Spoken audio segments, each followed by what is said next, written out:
milhões de pessoas em todo o mundo saem às ruas, sobem em telhados para ver o incrível fenômeno cósmico. Um planeta bem ao lado da Lua, grande e vermelho. No início, todos ficam animados. Marte aparece do nada, causando um efeito estranho na humanidade. Assim como a Lua pode afetar o estado psicológico e físico de algumas pessoas, a visita inesperada de Marte está fazendo com que as pessoas se comportem de maneira bastante estranha. Todas as noites, o céu é iluminado pela luz branca da Lua e pelo brilho vermelho de Marte. Muitas pessoas têm uma espécie de insônia instantânea.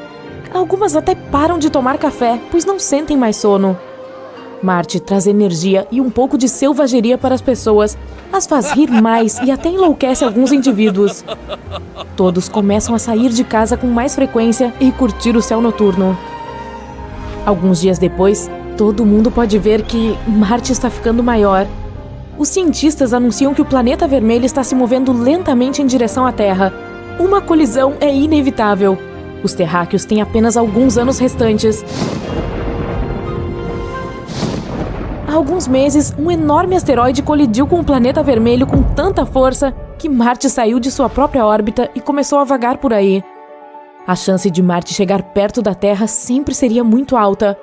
3 segundos após o anúncio, a notícia se tornou viral e o pânico se instalou.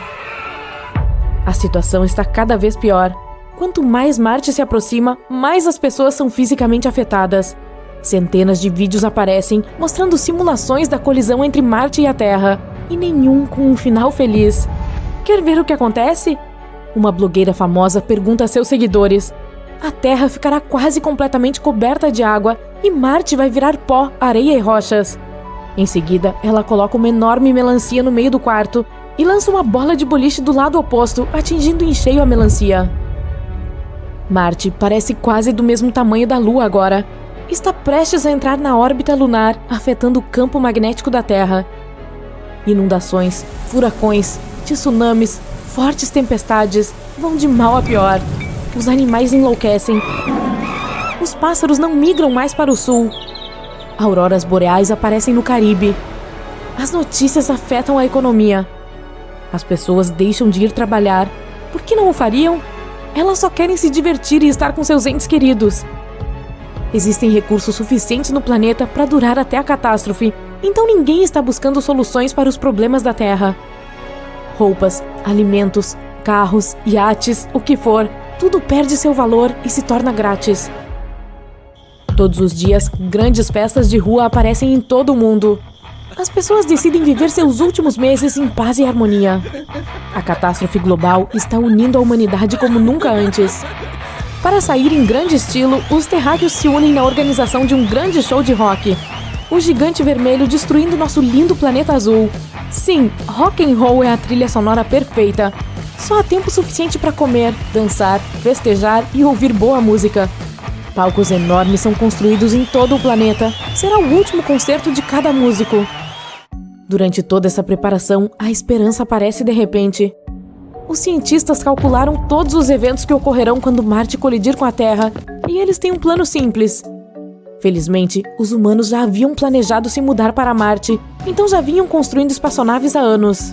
Não há tempo para chegar a outro planeta antes da colisão, mas a boa notícia é que as pessoas podem esperar o desastre fora da órbita da Terra. Será possível sentar em uma estação espacial, comer um pouco de pipoca, relaxar e curtir o show. Quando a poeira baixar, talvez seja possível retornar à Terra, ou ao que sobrar dela. Depois de entender este plano, as pessoas começam a trabalhar dia e noite para finalizar as espaçonaves. Todos contribuem. Ainda faltam 2 anos para o grande dia. Os enormes palcos de concerto são convertidos em mais estações espaciais.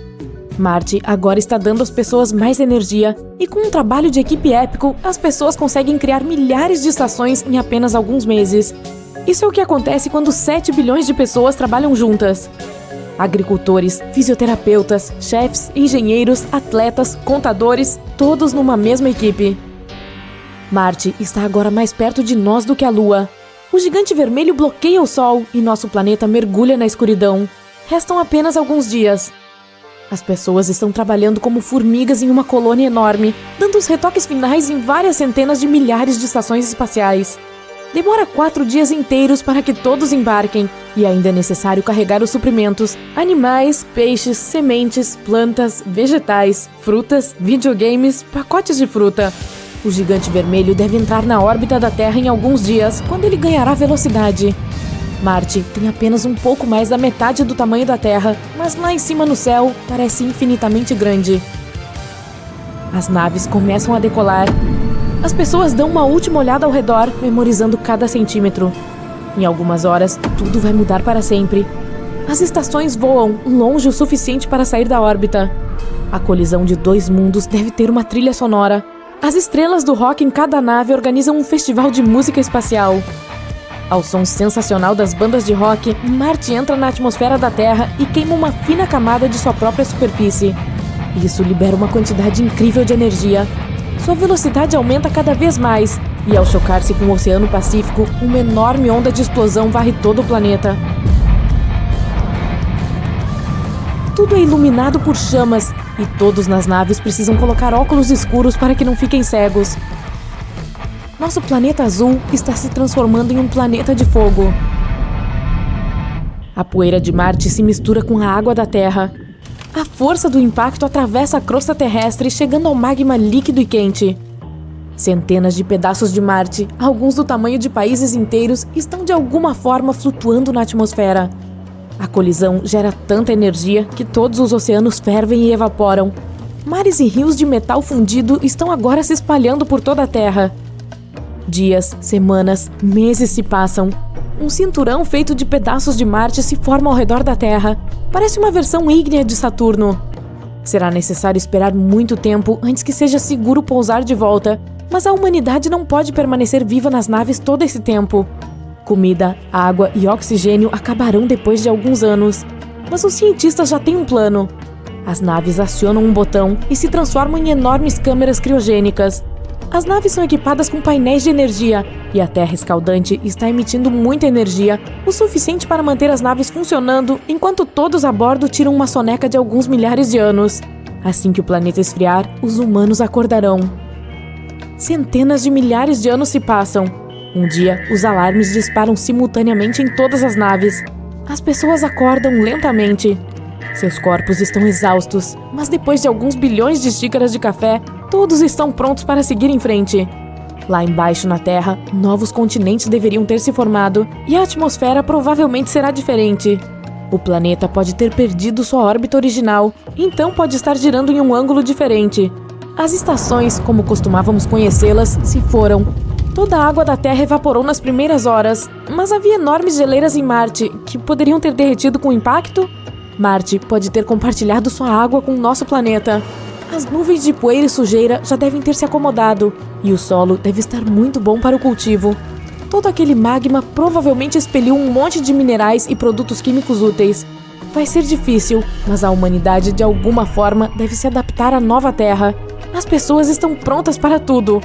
Todos os terráqueos correm para as janelas mais próximas para ver como seu amado planeta se parece depois de todos esses séculos.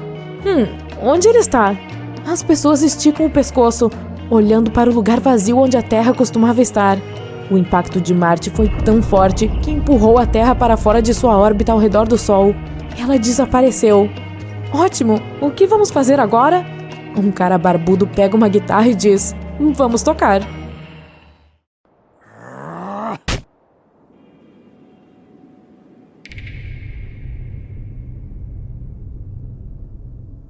De quantas pessoas precisamos para criar uma nova civilização?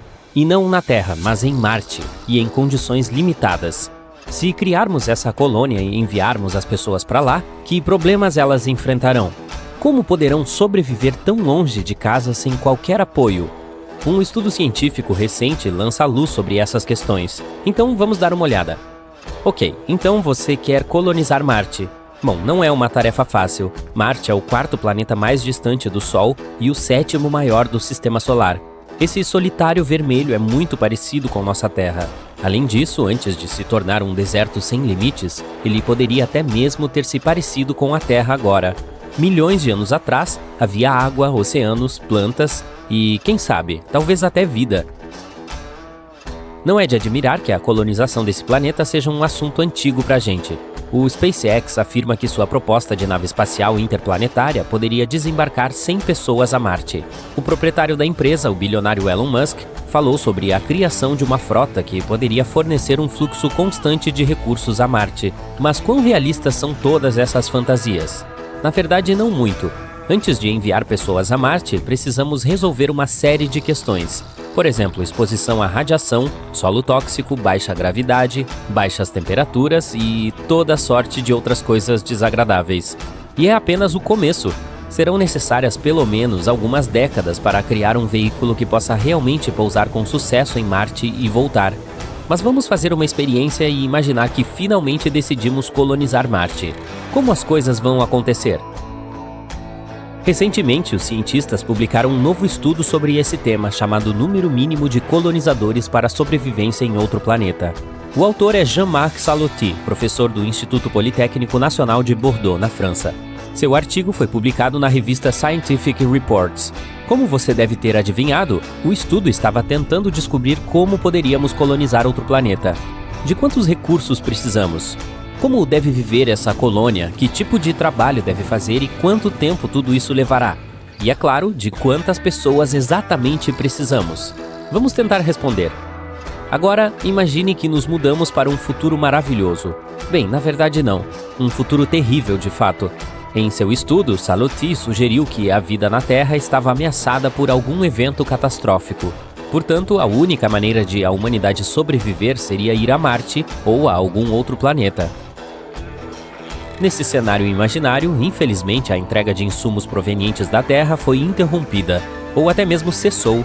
Agora, a colônia tem que se sustentar de alguma forma. Bem, aqui é onde já tropeçamos em um monte de problemas. Por exemplo, não temos certeza de quão bem as pessoas da colônia vão trabalhar juntas. Será que se comunicarão umas com as outras como seres humanos normais? Será que compartilharão tempo e recursos como deveriam? Os seres humanos estão constantemente arruinando as coisas para outros seres humanos. Eu posso até apostar que foi culpa deles o fato de termos que fugir para Marte. Mas mesmo que a gente deixe isso de lado, que tal pensar questões organizacionais? Que equipamento teremos? O que vamos usar para extrair recursos? De que habilidades precisaríamos? Sabe de uma coisa? Quem se importa? No nosso caso, essas coisas não importam. Tudo o que sabemos é que a colônia não dispõe de muitos recursos e equipamentos iniciais, e o fator humano é absolutamente imprevisível. Assim, as chances de sobrevivência são muito baixas, mas temos que sobreviver de alguma forma.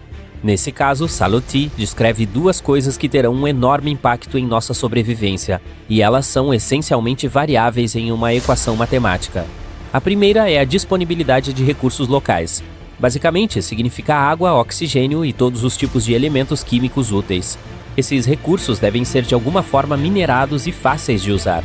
Felizmente não estamos começando do zero, já sabemos muito sobre Marte. Quais são os recursos existentes? Como eles podem ser utilizados para suporte de vida, agricultura e produção industrial? A colônia tem sorte, pois tudo isso foi estudado em vários seminários e publicado em relatórios e livros ao longo dos últimos anos. Graças a esse cenário, sabemos o que estará disponível para a nossa colônia. Por exemplo, temos conhecimento de que os gases podem ser extraídos da atmosfera e os minerais do solo. Em Marte, poderíamos providenciar coisas como ferro, vidro e até mesmo compostos orgânicos. O problema mais importante aqui é a vida útil dos equipamentos dos nossos novos marcianos, que terão que conseguir o maior número possível de materiais antes que as ferramentas se quebrem. Mantê-las em boas condições será quase a tarefa mais importante. A segunda coisa é a capacidade de produção, ou a velocidade do trabalho. Temos uma lista específica de coisas que precisamos fazer, construir algumas ferramentas, por exemplo. E tudo isso deve ser produzido em quantidades suficientes antes do prazo limite. Salotti diz que a coisa mais importante será o chamado fator de compartilhamento. Imagine uma pessoa tentando sobreviver em Marte. Ela teria que fazer todas as tarefas por conta própria. Precisaria encontrar ou construir seu próprio sistema de abastecimento de água potável, de oxigênio e de geração de eletricidade. Já vimos no filme O Marciano como isso aconteceu. A tarefa não foi nada fácil. Sempre não há tempo suficiente, e tudo isso é demais para uma só pessoa lidar, a menos que você seja Matthew Damon, é claro. Portanto, surpreendentemente, precisamos de uma colônia bastante grande. Isso distribui de forma significativa o fardo. Cada pessoa gasta menos esforço, se cansa menos e, como resultado, a eficiência e a velocidade do trabalho aumentam. É aqui que entra em jogo o fator partilha. Agora só precisamos calcular esse número. Se quisermos, por exemplo, construir algo, de quantas pessoas precisamos para fazer isso de forma rápida e eficiente? Como podemos otimizar o trabalho o máximo possível? Bem, depende das necessidades dessas pessoas, dos recursos disponíveis, de coisas aleatórias como o clima e assim por diante. Mas em geral, esse número pode ser estimado e calculado usando algumas funções matemáticas. Salotti conta com detalhes essas funções em seu artigo. Você mesmo pode lê-lo se estiver interessado, mas em geral ele descreve 5 áreas que precisam ser levadas em consideração ao calcular esse número. Essas áreas são: gestão de ecossistemas, produção de energia, indústria, prédios e fator humano. O fator humano inclui coisas como criação e educação de crianças, esportes, jogos, música e assim por diante. No final, tudo se resume a 2 coisas: quanto tempo temos e quão bem as pessoas da colônia trabalharão umas com as outras. Então, qual foi o resultado de todos esses cálculos? No final, Salotti descobriu que precisaríamos de pelo menos 110 pessoas para sobreviver com sucesso em Marte. Esse é o número mínimo necessário para criar uma civilização autossuficiente. E será melhor se não levarmos muitas pessoas. Quanto mais pessoas levarmos para a nave espacial, mais difícil será prever os resultados. Afinal, como já dissemos, os humanos estão sempre arruinando as coisas para outros seres humanos. Portanto, é melhor ficar com cerca de 110 pessoas. Claro que é uma estimativa aproximada, e existe um monte de suposições e incertezas diferentes. Mas mesmo esse número já é muito útil. Agora, os cientistas sabem o número mínimo razoável de pessoas para a colonização de outro planeta. A colonização de outros planetas é uma questão muito complexa e levará muito tempo para resolvê-la. É muito improvável que voemos para Marte em um futuro próximo. Essa tarefa pode levar várias décadas, ou mesmo um século. Portanto, a melhor solução seria tentar o nosso melhor para salvar nossa Terra, até que possamos começar a conquistar outros planetas. Ah, que família cósmica agradável! Conheça Marte. Aposto que você já o conheceu antes. Esses 2 pequeninos são Phobos e Deimos, as pequenas luas de Marte. Mas parece que Marte não está tratando os pequeninos da maneira correta. Acredita-se que Phobos e Deimos sejam asteroides capturados. No entanto, Phobos está se aproximando gradualmente de Marte devido à gravidade, e prevê-se que acabará sendo destruída pela gravidade do planeta nos próximos 35 milhões de anos. Eu não estarei por aqui nessa época. Portanto, imagino que isso resultará em um anel de detritos ao redor de Marte, semelhante aos anéis de Saturno. Entretanto, esse processo é um fenômeno natural e não um ato de destruição de Marte. Aparentemente, Phobos está sendo destruída pelas loucas forças gravitacionais do planeta vermelho. Mas espere, tem mais! Phobos tem esses sulcos paralelos malucos em toda a sua superfície. Costumávamos pensar que eram resultado da colisão de um asteroide, mas agora os cientistas acham que, na verdade, são resultado da intensa gravidade de Marte que está separando a Lua. E isso é que é uma viagem difícil. Os cientistas têm essa ideia maluca de que, quando uma lua pequena como Phobos se aproxima demais de um cara grande como Marte, começa a se esticar em direção a ele. Eles chamam isso de força de maré. A previsão é de que Phobos será tão esticada que acabará se despedaçando. Uma loucura, não é? E os detritos da Lua formarão um pequeno anel ao redor de Marte, assim como os anéis de Saturno.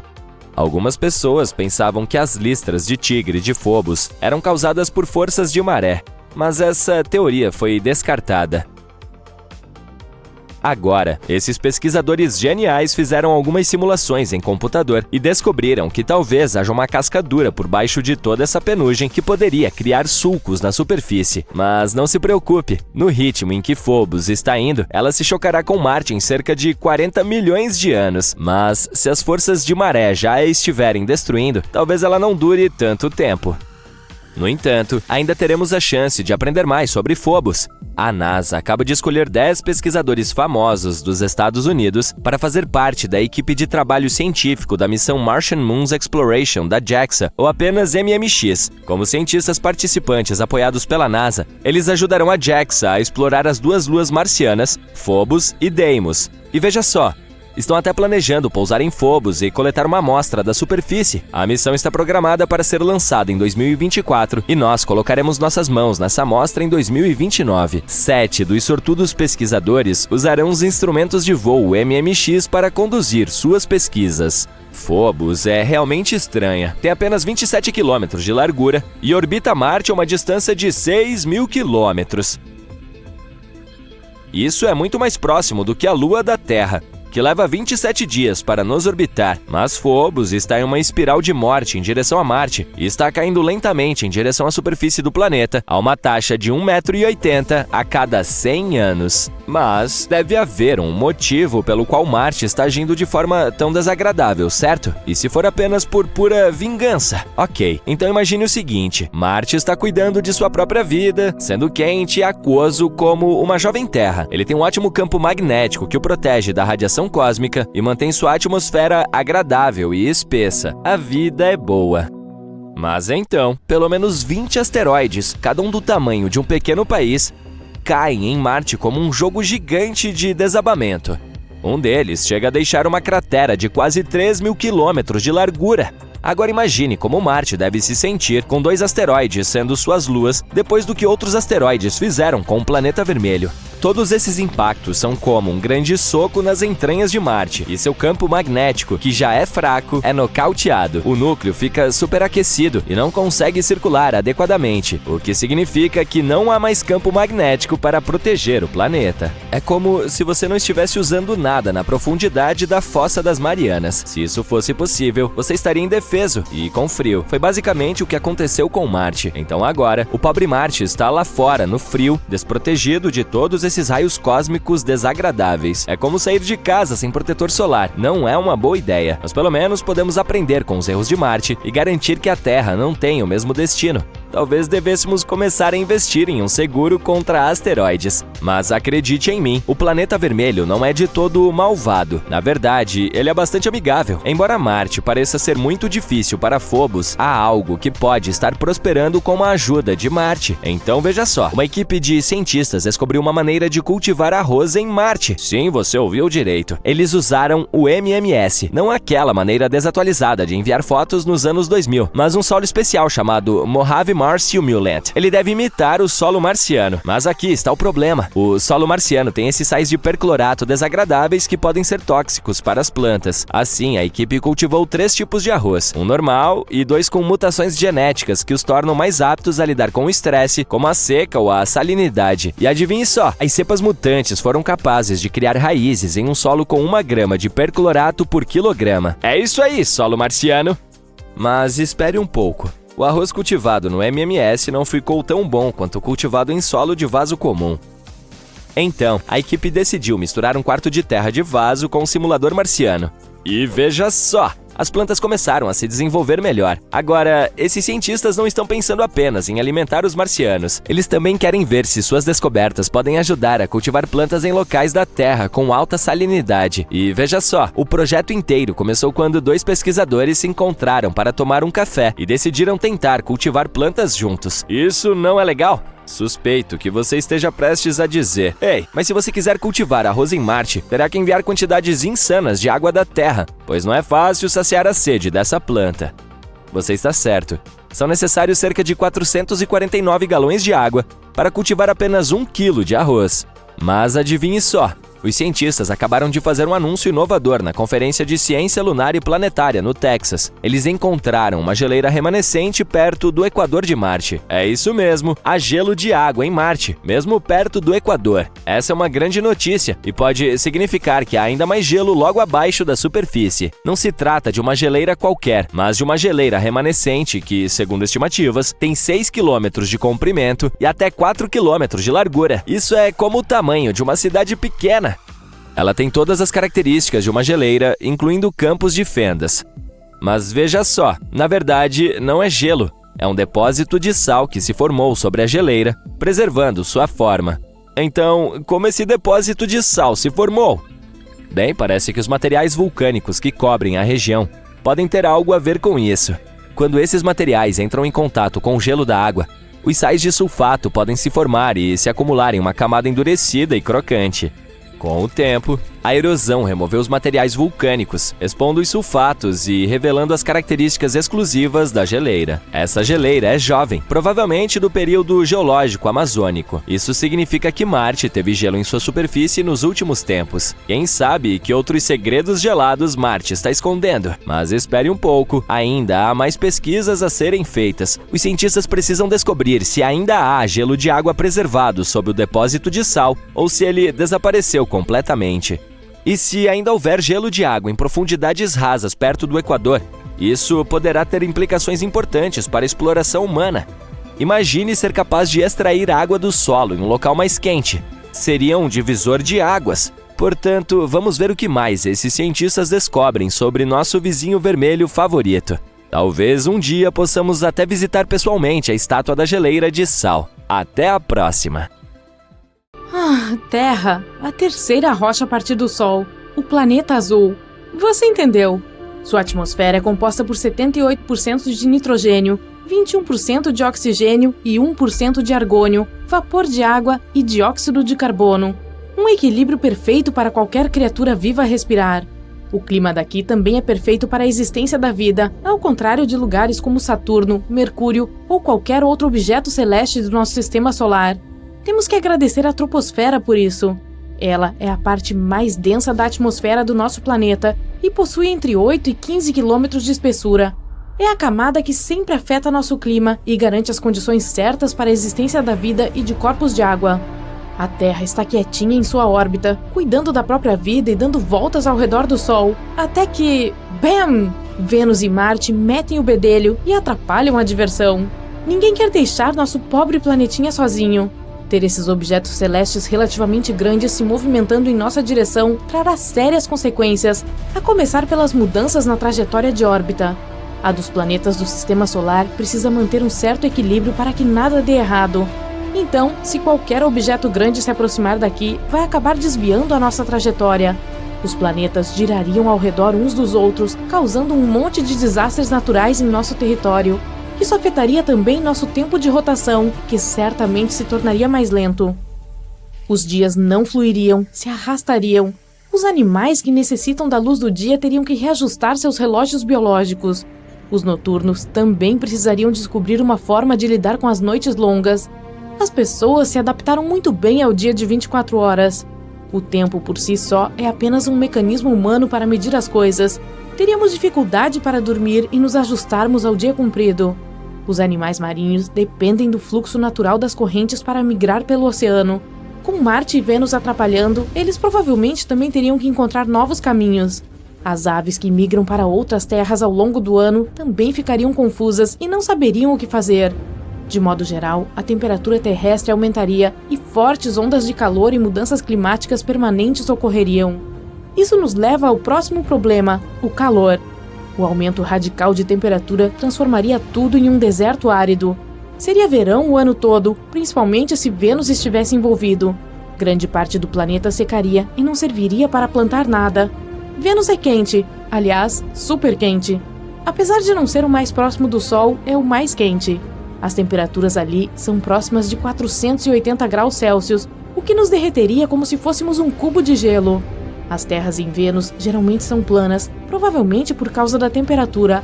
Lá é quente porque a atmosfera é grossa e retém gases perigosos. Se ele se aproximasse de nós, esses gases acabariam entrando em nossa atmosfera, comprometendo-a.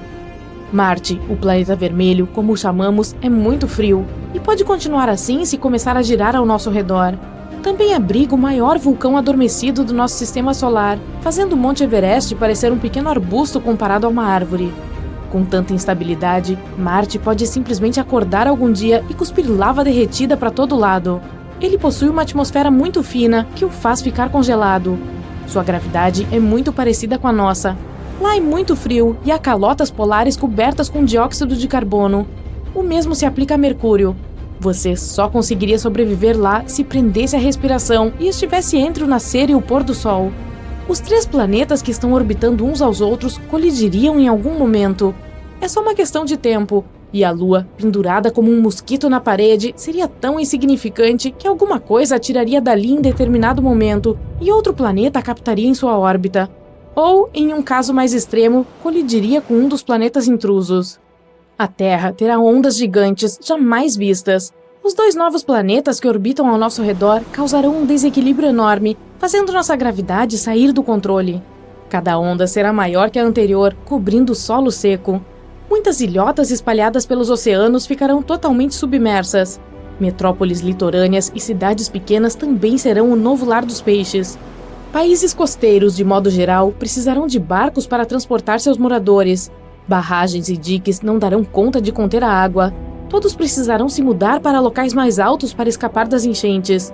Com o clima cada vez mais quente, as calotas polares derreterão como sorvete em um dia quente de verão, aumentando ainda mais o nível da água. Em poucos meses, o Ártico inteiro ficará líquido. Mas espera, tem mais. A crosta terrestre vai se desgastar por causa da instabilidade da superfície e da gravidade irregular. Essa crosta é composta mais por oxigênio, o que significa que estamos praticamente andando sobre o ar. Podemos ver mais terremotos do que antes e vulcões adormecidos acordarão. O céu ficará coberto por cinzas, impossibilitando voos. Ninguém poderá viajar pelo mar ou pelo ar. Importar e exportar produtos serão coisas do passado. O clima como um todo ficará mais quente, assim como em Vênus. Os 3 planetas orbitando uns aos outros com sua massa gigante podem até se tornar convidativos para outros planetas e corpos celestes. Já pensou se Júpiter resolvesse se juntar? Trata-se do maior planeta do Sistema Solar. Para se ter uma ideia, a Terra seria como uma uva caso Júpiter fosse do tamanho de uma bola de basquete. Ele também tem a maior tempestade que já vimos. Conhecida como Mancha Vermelha, é um lugar com o dobro do tamanho do nosso mundo e possui tempestades parecidas com furacão que não param há séculos. Quando você acabar de assistir a este vídeo, pode apostar que a tempestade ainda estará acontecendo. Como o planeta é gigante, a gravidade deve ser muito forte, pode ser suficiente para duplicar o peso de uma pessoa. Credo, é sério? Ele também possui muitas luas, algumas do tamanho da nossa pequena Terra. Não haverá um espaço apropriado entre os planetas. As luas de Júpiter serão desviadas de seu curso e colidirão com eles. Algumas delas podem colidir umas com as outras, fazendo os destroços se espalharem por toda parte. A gravidade dessa festinha planetária vai atrair cometas, que podem entrar em nossa atmosfera e dizimar nossa espécie. Os níveis de oxigênio se esgotarão, então a destruição da crosta terrestre continuará. Isso abrirá um rasgo na camada de ozônio, fazendo rajadas pesadas de ondas ultravioleta entrarem em nossa atmosfera. Se tivermos sobrevivido até então, não poderemos pisar fora de casa sem equipamentos de segurança e tanques de oxigênio. A civilização humana mudará drasticamente. Todos teremos que viver em contêineres que fornecerão ar limpo e seguro e raios de sol filtrados. Os abrigos serão fortes o suficiente para resistir a terremotos frequentes. Cultivaremos plantações para nos alimentarmos até que possamos deixar a Terra. Como é apenas uma questão de tempo até que os planetas colidam uns nos outros, nosso próximo passo será criar foguetes gigantes que nos tirem daqui. Com Marte, Vênus e Júpiter girando perto de nós, não será fácil fazer isso. Todos os destroços espaciais bloquearão nossa saída da zona espacial. O único local seguro fora dessa região ficará a milhões de quilômetros de distância, onde existem apenas planetas solitários. Eles podem ou não ter condições favoráveis à vida, mas os humanos já terão recursos tecnológicos para pousar em praticamente qualquer lugar com gravidade semelhante à da Terra e para construir os abrigos apropriados. Em algum momento, Marte, Vênus, Terra e Júpiter colidirão uns contra os outros e se quebrarão como ovos, como uma grande omelete espacial. Não podemos esquecer das luas batendo e se quebrando junto, mas já estaremos bem longe, assim espero. O Grand Canyon, no Arizona, é maior do que o estado de Rhode Island, nos Estados Unidos. Manhattan caberia inteirinha dentro dele. Ele é tão grande que tem até o próprio clima. Mas o Grand Canyon não é o único grande desfiladeiro que existe. O Valles Marineris é maior, muito maior. Ele fica em Marte e cobre quase 1/4 da circunferência do planeta. É 10 vezes mais longo que o Grand Canyon e tão profundo que você poderia pular de paraquedas dentro dele. O Kesai Valles também fica em Marte. Ele é composto por uma série de desfiladeiros e pode ser o antigo berço de uma grande inundação do planeta. Existem enormes canais e desfiladeiros por todo o planeta vermelho, como o Teal Valles. Os pesquisadores acreditam que ali houve antigamente uma batalha épica entre a água e a lava vulcânica fervente de Marte. Acho que sabemos quem ganhou essa. Igualmente impressionante é Ares Vallis. É o mais antigo sistema de drenagem conhecido. Pode ser estranho pensar em Marte como tendo grandes cursos de água, rios e planícies alagadas. Mas nos primórdios, o planeta pode ter tido um clima quente e úmido. Agora, tem apenas cânions secos até onde a vista alcança. O Ítaca Casma parece uma cicatriz gigante na lua Tétis de Saturno. Ele é 4 vezes mais longo que o Grand Canyon e cerca de 3 vezes mais profundo, e tem bilhões de anos de idade. Ninguém andou de caiaque lá ainda. Vimos apenas uma foto dele, graças à nave espacial Voyager 1. O Grande Vale de Mercúrio faz com que o Grand Canyon pareça um pequeno buraco. A nave espacial Messenger, da NASA, foi a primeira a tirar algumas fotos desse gigante. O vale é cercado por 2 enormes formações, a Enterprise e a Bélgica. A maior lua de Plutão, Caronte, tem um cânion chamado Argo Casma e é enorme. Mesmo que Plutão não seja mais chamado de planeta, ainda pode se gabar pelo seu enorme cânion. Mesmo aqui na Terra, o Grand Canyon tem alguns importantes rivais. O Yarlung Tsangpo é o mais profundo da Terra. Ele se localiza no Himalaia, no Tibete. Algumas pessoas o chamam de Everest dos Canyons, pois seria possível encaixar um prédio de 2.000 andares dentro dele. O desfiladeiro do rio Indo é grande e bem deformado. Ele fica no Paquistão e dá para colocar 3 campos de futebol dentro dele. O rio Indo é um dos maiores da Ásia e até mesmo baleias e botos vivem ali. O Canyon Colca, no Peru, encontra-se uma curta e incrivelmente acidentada viagem de ônibus de Machu Picchu. Ele é o grande lar do maior pássaro voador do mundo, o condor andino, que chega a uma envergadura de 3 metros. No Nepal, lar do Himalaia, localiza-se o espetacular vale Kali Gandaki. Ninguém sabe exatamente a profundidade dele, mas provavelmente é cerca de 5 vezes mais profundo que o Grand Canyon. E tem um terreno acidentado, ar rarefeito e fica no meio do nada. Portanto, cuidado! Apenas trilheiros experientes devem se atrever a entrar nele. As Barrancas del Cobre, no norte do México, recebem um grupo mundialmente famoso de pessoas que correm maratonas ou até mesmo maratonas duplas, só por diversão.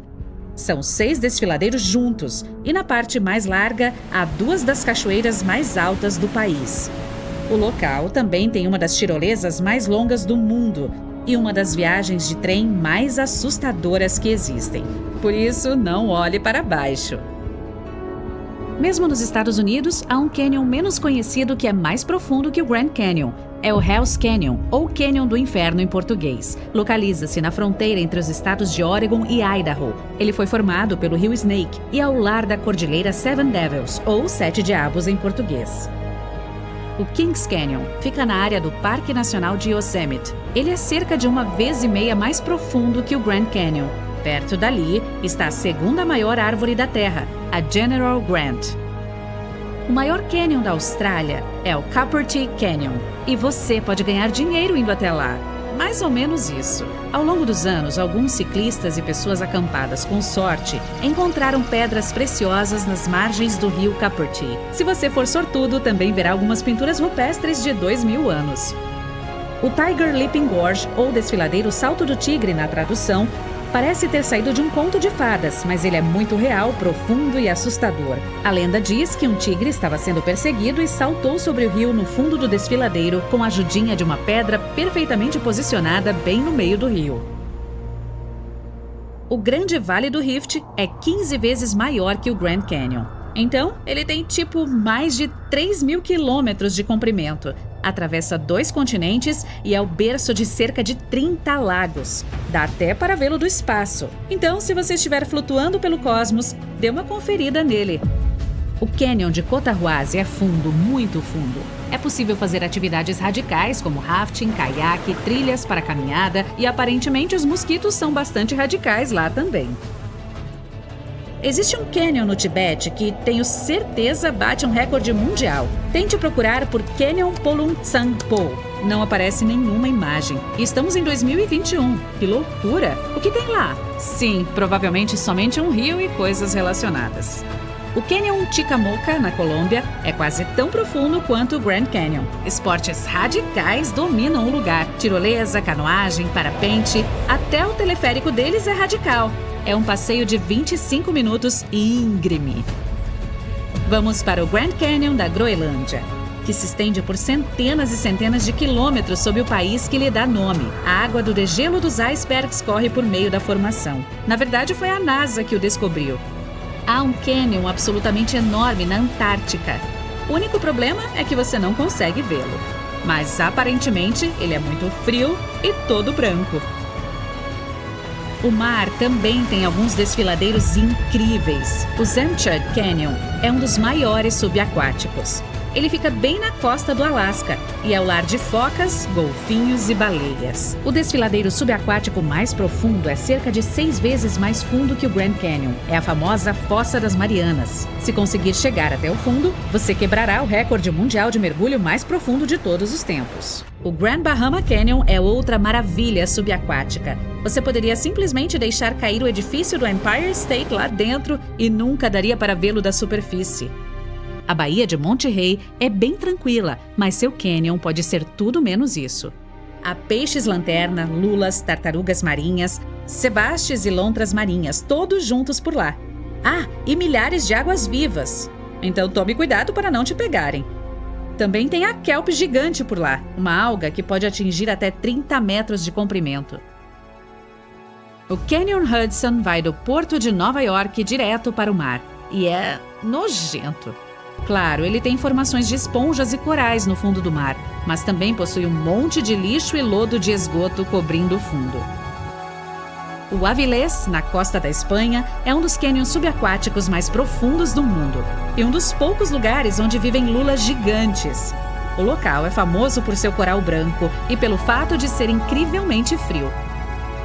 O Canyon Bremer, na Austrália, é subaquático, enorme e perigoso, especialmente se você for uma lula gigante. Ela é o lanche favorito da orca local, o enorme mamífero marinho com um apetite monstruoso.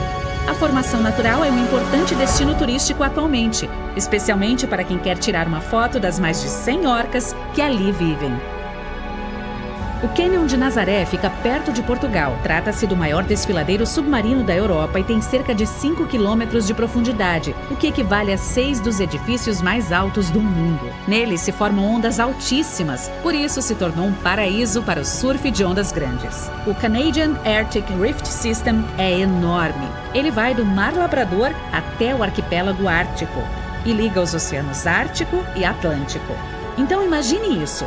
A Groenlândia ficava esmagada contra o Canadá há alguns milhões de anos. Graças a este sistema de fenda, a ilha está lentamente se afastando.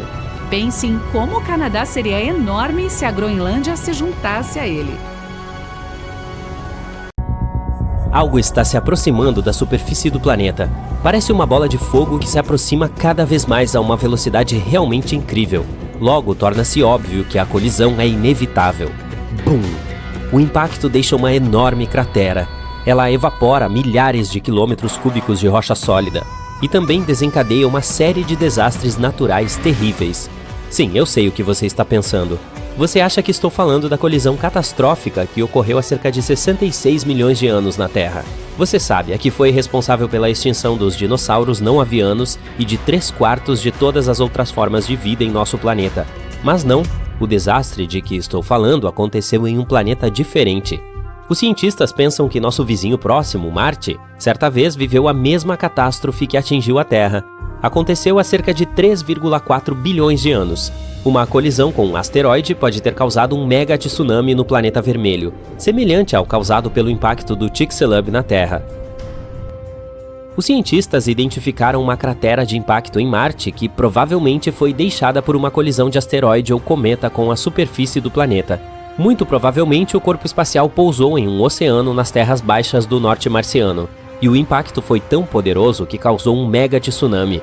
Antes dos últimos estudos, a localização exata da cratera de impacto não havia sido verificada, era apenas uma teoria. Para confirmá-la, uma equipe de astrônomos simulou uma colisão com um cometa e com um asteroide na área onde supostamente estava a cratera de impacto. Eles até deram o nome de polo a essa cratera. Paul tem 110 km de diâmetro e fica em uma região localizada a quase 120 metros abaixo do suposto nível do mar. De qualquer forma, as simulações formaram várias crateras do mesmo tamanho de Paul. Uma delas alegou que a cratera havia sido deixada por um asteroide de 8 km de largura que havia encontrado forte resistência no solo. Outra simulação mostrou que tinha sido causada por um asteroide um pouco menor, que encontrou uma resistência de solo mais fraca. Mas, de acordo com ambas as simulações, a cratera de impacto tinha quase 110 km de diâmetro, e a colisão produziu mega-tsunamis a até 1,5 km de distância do centro do local do impacto. As simulações também ajudaram cientistas a estimar a altura do tsunami. Tinha cerca de 250 metros de altura, quase tão alto quanto a Torre Eiffel. Os autores do estudo também sugerem que a cratera Paul pode ser semelhante à cratera de impacto de Chicxulub em nosso planeta. Acredita-se que o asteroide Chicxulub, como o conhecemos agora, tenha vindo dos confins do Sistema Solar. Este corpo espacial tinha pelo menos 10 km de diâmetro. Ele caiu nas águas rasas do mar perto da península de Yucatán. O impacto foi tão poderoso que deixou sua assinatura em toda a face do planeta. Em 2021, pesquisadores descobriram que a colisão havia esculpido mega-ondas na crosta terrestre na região da moderna Louisiana Central. Um estudo ainda mais recente sugere que o asteroide também provocou um tsunami tão devastador que corroeu os sedimentos do fundo do mar a meio mundo de distância.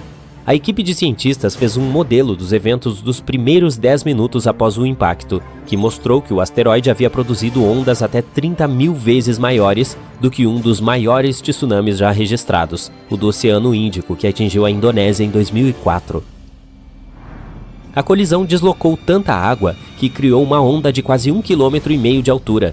Isso é como 2 Burj Khalifas, que é a construção mais alta do mundo, empilhados um em cima do outro. E é claro, todo aquele lugar vazio não ficou vazio por muito tempo. O oceano jorrou de volta para encher a cratera. Mas no processo, apenas ricocheteou da borda da cratera, o que produziu ainda mais ondas. Depois disso, ondas de tsunami com mais de 10 metros de altura viajaram ao redor do mundo a uma velocidade de 1 metro por segundo, golpeando todas as linhas costeiras em seu caminho. Imagine um prédio de 3 andares correndo até você. Não é de se admirar que as ondas maiores e mais rápidas ocorreram perto da área de impacto nas águas abertas do Golfo do México. Essas subiram mais de 100 metros de altura, o que é mais alto do que a Estátua da Liberdade, e se moveram a uma velocidade 10 vezes maior do que as ondas mais distantes do tsunami.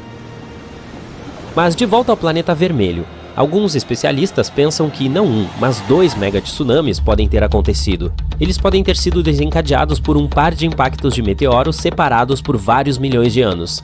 Entre estas 2 colisões, Marte passou por um período de mudanças climáticas. Como resultado, a água líquida em sua superfície se transformou em gelo.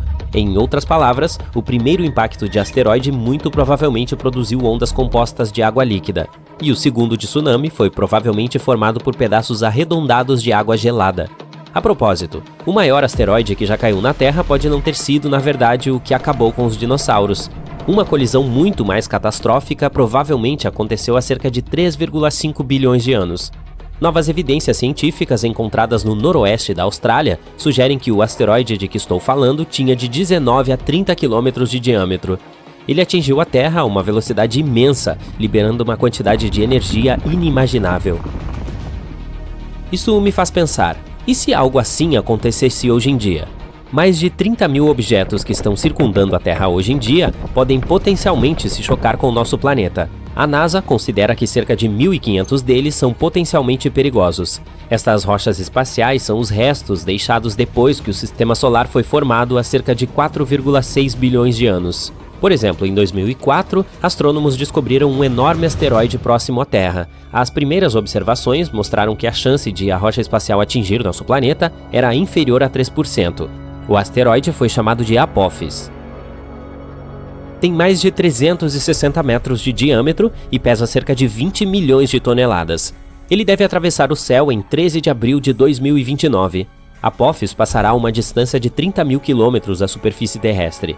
Mas mesmo que esta rocha espacial possa não atingir nosso planeta em 2029, isso não significa que não retornará 15 anos mais tarde, em 2036.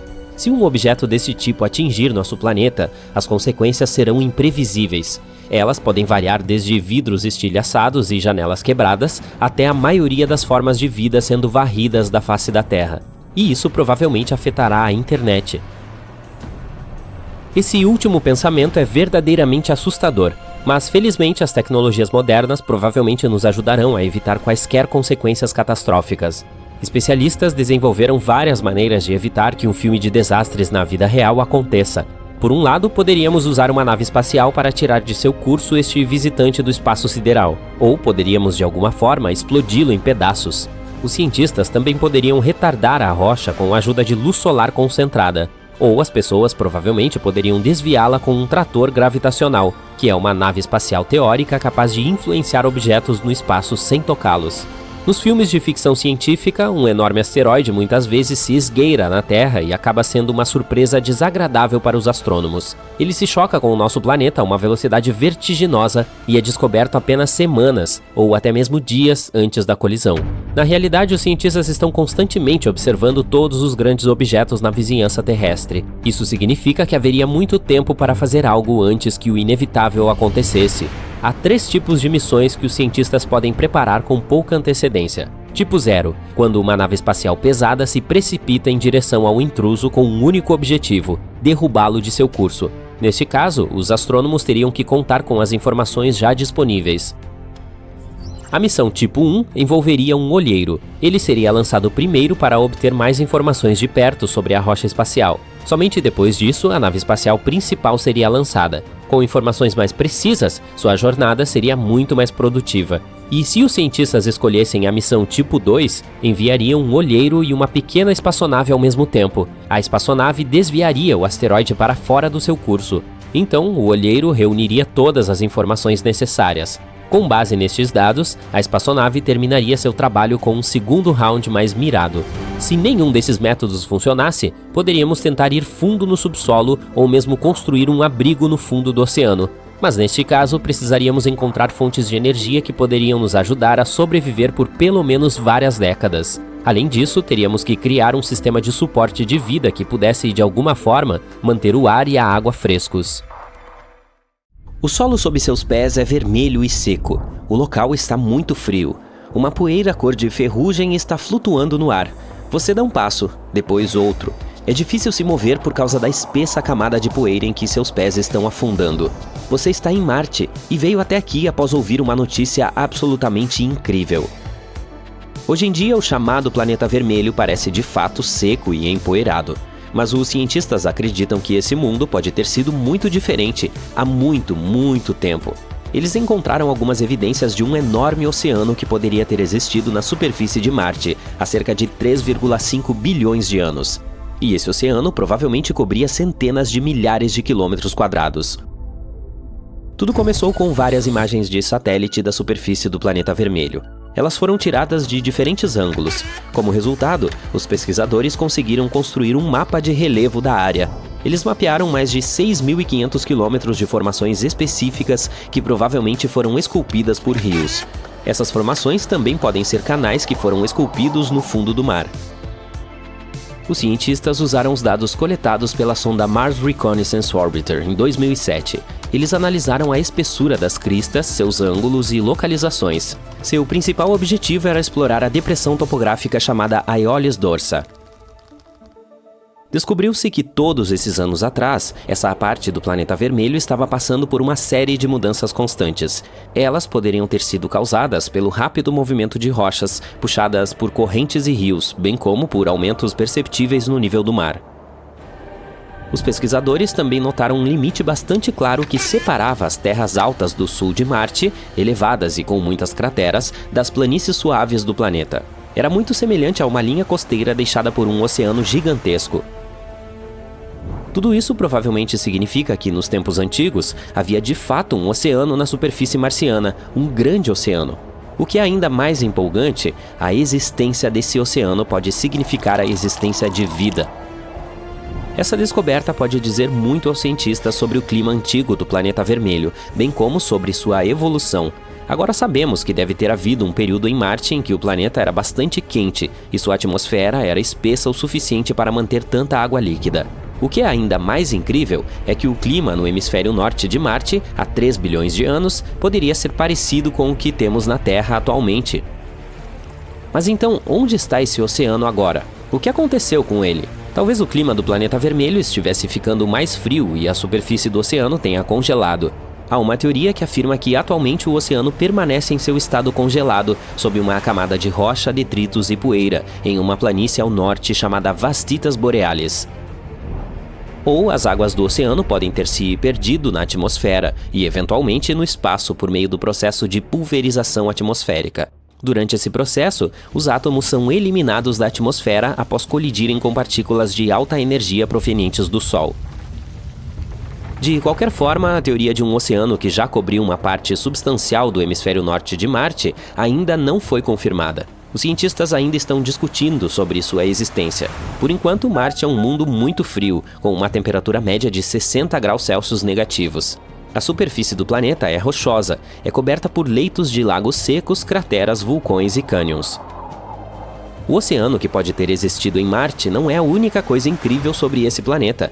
Vamos falar sobre as tempestades de areia que assolam o planeta vermelho. Nos filmes, elas são retratadas como forças da natureza incrivelmente poderosas, destruindo acampamentos de astronautas e despedaçando suas naves espaciais. Mas até que ponto isso é verdade? Marte é de fato famoso por produzir tempestades de poeira tão grandes que podem ser vistas por telescópios na Terra. Às vezes, elas cobrem áreas do tamanho de continentes e podem durar semanas a fio. Mas, além delas, há tempestades muito mais raras que ocorrem uma vez a cada 3 anos em Marte, o que equivale a cerca de 5 anos e meio na Terra. Essas tempestades são maiores e muito mais intensas do que as regulares. Elas circundam todo o planeta. É por isso que os cientistas as chamam de tempestades de poeira globais. Ao mesmo tempo, é improvável que mesmo uma tempestade de poeira global possa causar danos graves aos astronautas ou a seus equipamentos. Embora as tempestades marcianas sejam enormes, a velocidade do vento atinge no máximo 100 km por hora. Isso é menos da metade da velocidade da maioria dos ventos com força de furacão na Terra. Além disso, essa comparação das velocidades do vento pode ser um pouco enganosa. A atmosfera de Marte tem aproximadamente 1% da densidade do nosso planeta. Isso significa que o vento lá precisa soprar muito mais rápido para causar qualquer dano ou até mesmo empinar uma pipa. Agora vamos passar para o próximo fenômeno surpreendente observado no planeta vermelho. Quando você olha para ele de longe, parece um olho. Há até mesmo alguns canais sinuosos que parecem veias atravessando o globo ocular. Mas quanto mais perto você chega, menos a formação se parece com um olho de verdade. De fato, trata-se de uma cratera gigante com quase 30 quilômetros de diâmetro. Ao redor da cratera, que parece ter uma pupila, há outras crateras ainda maiores. Elas provavelmente se formaram há bilhões de anos. Foi nessa época que Marte teve de suportar vários ataques de rochas espaciais. Mas por que a cratera ocular é mais escura do que a paisagem ao redor? Os cientistas acreditam que no passado a água encheu o enorme poço. Lembra desses canais? Eles provavelmente transportavam a água, e como a cratera estava cheia de água, ela impediu a erosão de algumas substâncias e minerais. Seu próximo destino é o Valles Marineris. Trata-se de um enorme cânion, ou melhor, um sistema de cânions, que ocorre ao longo do equador marciano. Ele se estende por mais de 4.200 quilômetros. Ele também é 4 vezes mais profundo que o famoso Grand Canyon na Terra. O local é tão grande que poderia abranger todo o território continental dos Estados Unidos do Pacífico ao Oceano Atlântico. A maioria dos cientistas acha que Valles Marineris é uma enorme rachadura tectônica na crosta do planeta vermelho, que pode ter se formado quando o planeta estava esfriando em um passado distante. Outra visão marciana de tirar o fôlego é o maior vulcão escudo de todo o sistema solar, o Monte Olimpo. Ele tem mais de 600 quilômetros de diâmetro, o que significa que é quase do mesmo tamanho que o estado do Arizona. O monte também tem 26 quilômetros de altura e é cercado por penhascos incrivelmente altos. Para imaginar o tamanho do vulcão, vamos fazer algumas comparações. O maior vulcão da Terra é o Mauna Loa, com cerca de 10 quilômetros de altura e 120 quilômetros de diâmetro, o que de fato parece bastante impressionante. Mas o volume do Monte Olimpo é cerca de 100 vezes maior que o do Mauna Loa. O gigante marciano poderia engolir toda a cadeia de ilhas havaianas, de Kauai ao Havaí. Há algum tempo, cientistas vêm se perguntando por que esse vulcão é tão grande. Pode ser o resultado de menor gravidade da superfície e das maiores taxas de erupção. Ou o motivo pode ser a crosta do planeta vermelho, que é muito diferente da terrestre. Em nosso planeta, a crosta é composta de 15 a 20 placas tectônicas em movimento. À medida que elas se movem sobre pontos quentes que produzem lava, novos vulcões se formam e os já existentes são extintos. É assim que a lava pode chegar à superfície por meio de muitas aberturas. Mas em Marte, a crosta não está dividida nas mesmas placas tectônicas que na Terra, e a lava não tem nada a fazer além de se acumular em um vulcão muito, muito grande. Agora, se você visitasse Marte e decidisse fazer um passeio noturno, testemunharia um fenômeno estranho. Ele ocorre no planeta vermelho após o pôr do sol, quando as temperaturas caem abaixo de 60 graus negativos. Um brilho bizarro e misterioso se espalha pelo céu marciano. Infelizmente, sem equipamentos especiais, não seria possível observar esse brilho suave. Visível apenas na luz ultravioleta, esse brilho noturno é o resultado de reações químicas que ocorrem a dezenas de quilômetros acima da superfície do planeta vermelho.